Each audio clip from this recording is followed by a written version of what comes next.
abiddaan gubatanii lubbuun tokko illee son bayina jirti ashaaraa yookiis immoo gubataa ta'anii hafan sana jechuudha lafeen isaa illee irratti gubatana baay'ee keessa osoo guyyaan aruusa keetii piraangii si harkaa ta'e maal goota eebbisa addunyaa fi Hacaaluu Hundeessaan dinqisiifadha.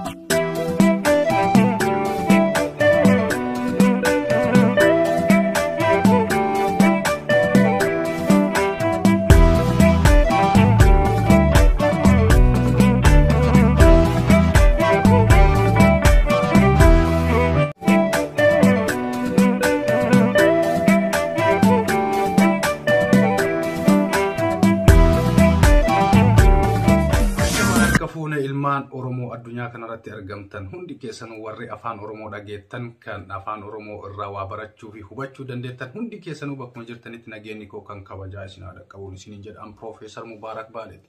Qophiiwwan garaagaraa isinii dhiyeessuudhaan hin beekaman namoota garaagaraas chaanala kiyya kanarratti niin affeera.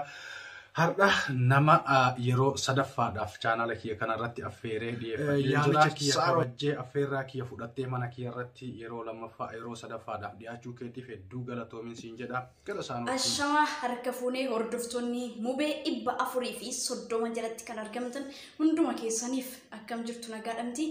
Anis nagaadha waaqayyo fagalatu. Tole Saaroonii kana deebi'uudhaan ammas galatoomin siin jedha. Gaagar kallattii maan gara gaafii kiyyaatti ce'a.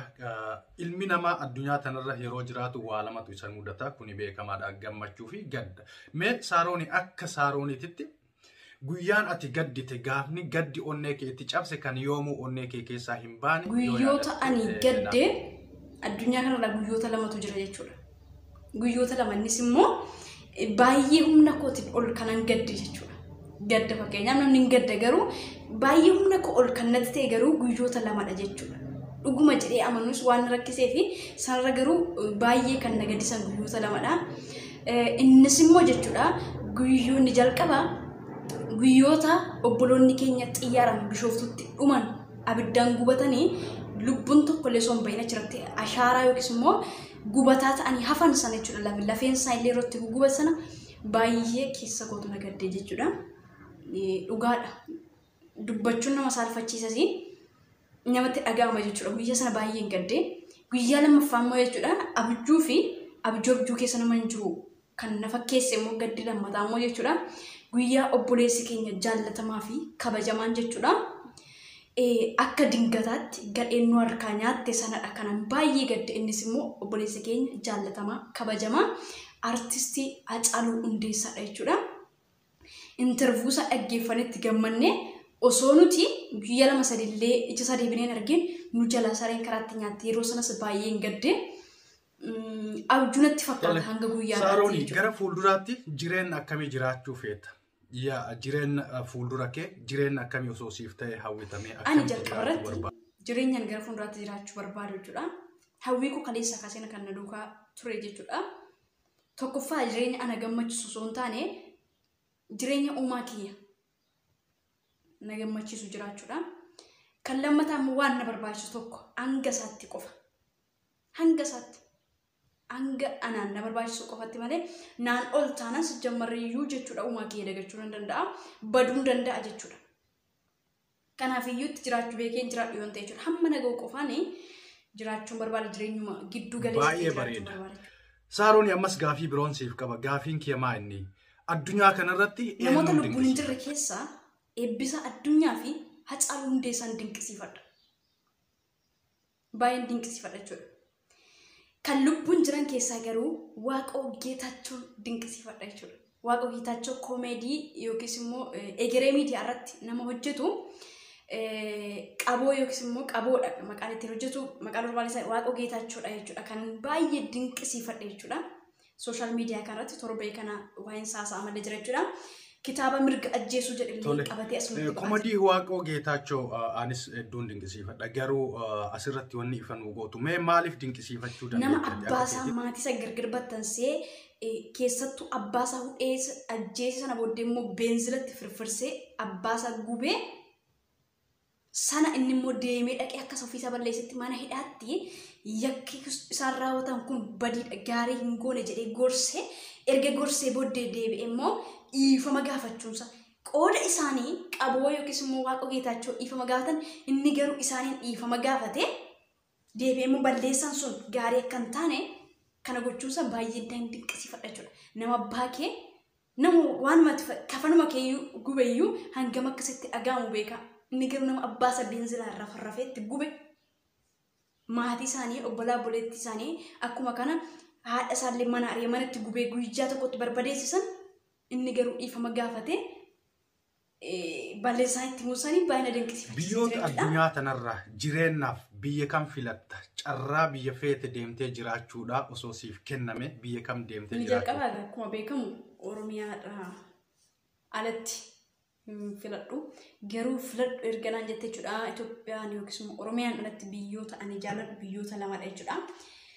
Biyyoonni sunis immoo jechuudha Kaanaadaa fi Ameerikaan jaalladha. Tole, jaalalleen kee guyyaa itti wal fuutan walii godhatanii kaadhimaa kee wajjin jechaadha. Guyyaa murtaa'ee atis veeloo godhattee innis uffata uffatee guyyaa keessummoonni kee hundi dhiyaatanii ati aruuzaaf qophooftee qubeellaa eeggattutti kaadhimaa kee na fudhata jettee eeggattaa jirtutti siif dawwalee guyyaan gaa'ila kennaa har'aa miti piraankii si godhe osoo siin jedhe. Ani guddaadhisi gadda guddaadha nan gaddaka.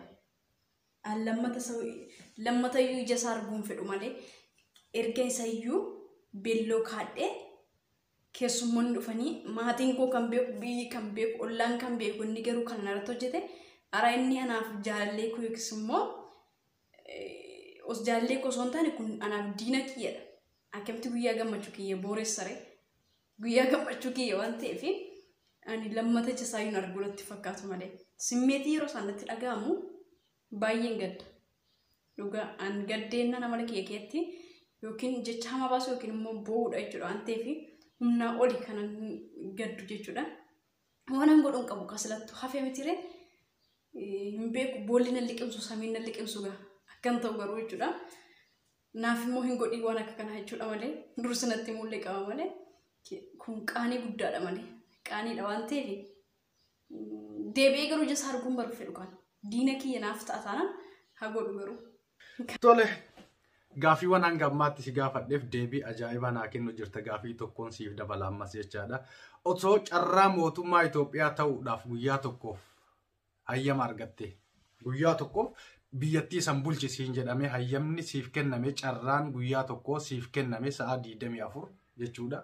Biyyattii sanarraa maal balleessita? Maal itti dabalta? Maal jijjiirta yookaan naaf hin kennamu malee wantoota hojjedhu illee danuutu jira jechuudha.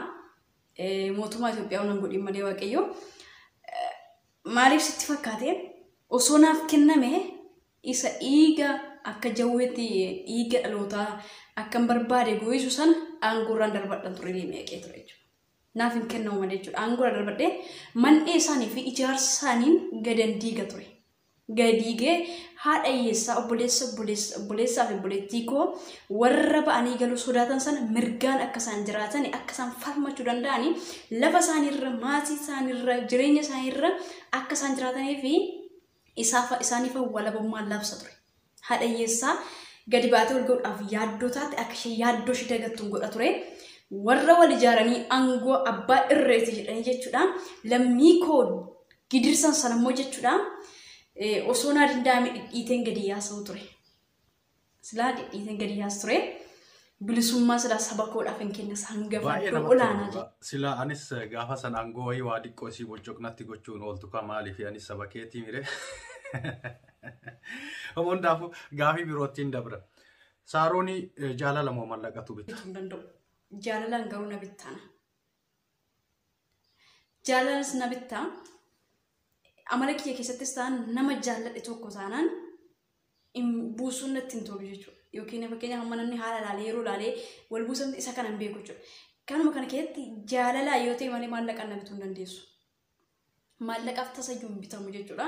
Bara jireenya kiyyas jaalala maallaqaa waaqayyo naaf hin kennin jaalala namaa malee jechuudha. Na bituu hin danda'u. Maallaqni na bituu hin danda'u. Jaalalaan garuu na bituu dandeessaan. Salphaadhaan jaalalaan ta'an na bitamuu danda'a jechuudha.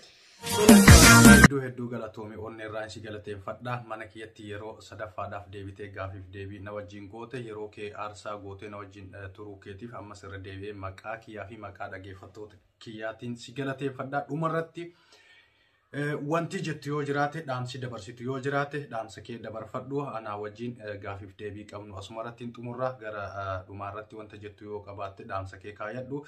Ani asumaan gara hordoftoota kiyyaan dhaamsi an dabarsu yoo jiraate hordoftoonni kiyya hundi keessan iddoodhuma jirtanitti Saaroon tuubii jedhu chaanaala qabdi. Chaanaala isii irratti hordofuudhaan subscribe gootanii maatii isii ta'uudhaan wanta isiin dabarsitu barnoota garagaraa dabarsiti irraa waa barachuu dandeettaniin asumaan isiin affeera. Dhugamatti Saaroon nama quuqama sabaaf qabudha. Nama hedduu ajaa'ibsiifadhu keessaa nama tokko. Maatii isii ta'uudhaaf YouTubein isii Saaroon tuub jedha. Isin dhumarratti waan jettu yoo qabaatte gara isiittiin isin dabarsa. Anaa wajjin xumurree jirra. Viidiyoo biraatiin yeroo biraa walitti deebina. Yeroo gaarii. Like, subscribe, share godhaa jechuudha. Jajjabeessa nama namaaf dhaabatu, nama jabeessu, nama haamile nama tolu, nama lammiisaaf qomoosaadhaaf quuqama qabudha. Isinis beektu dabaleen isinitti dubbadha jechuudha. Kanaaf iyyuu isinis jajjabeessaa jechuudha. Mucaa kana jabeessuu qabna bira dhaabbachuu qabna isinin jechuu jaalladha jechuudha. Kallattii kaminuu jechuudha. Dhugaa saba keessaniif immoo dhaabbadha. Qixa dandeessaniin falmadhaa. Dhalootaaf sagalee ta'a isiniin jedha. Kanaaf iyyuu turtii walii wajjin godhuu keenyaaf.